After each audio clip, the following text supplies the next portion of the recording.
The traditional purpose of compression is to control, reduce, dynamic range.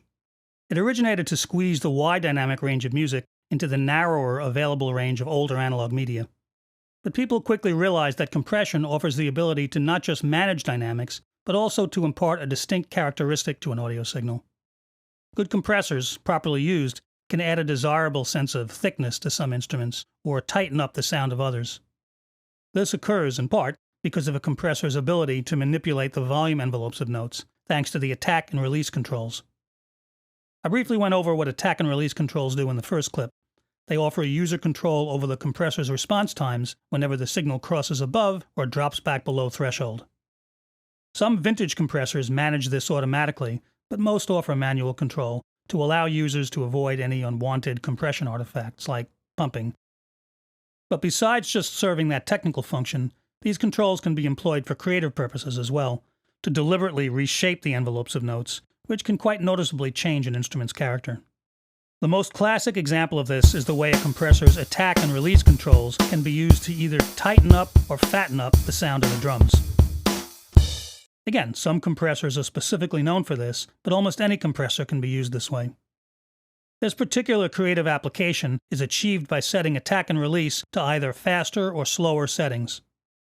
You could compress either the kit as a whole or individual drums. Here I'm applying compression to the kick and snare.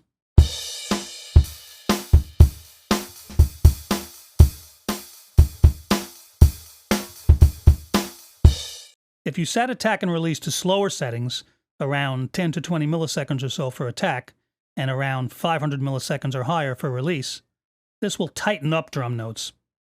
When each note's attack crosses the threshold, the slower attack setting will let the initial transient impact through uncompressed before the compressor kicks in, but it'll then clamp down on the decay or ring of each note. The slower release will keep that ring down until the next note begins. So each note will have this enhanced impact and then a much shorter decay, kind of like adding damping to the drums after the fact.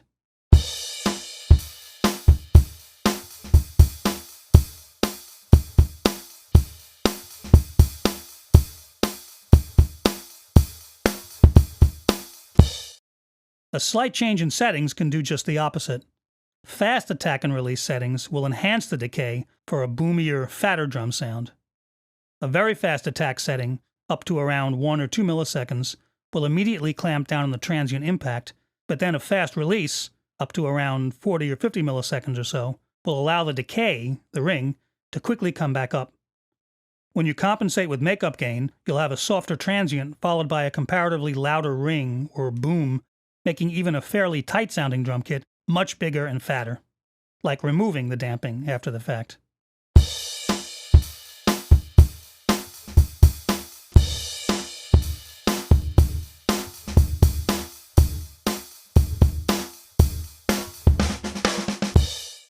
This is just one example of the creative use of compression as an effect, but that's often the reason so much compression is applied in modern mixes. It's not just all about dynamic control. Many of those compressors are there to shape the elements in the mix, and this kind of usage is a big part of the characteristic sound of today's recordings.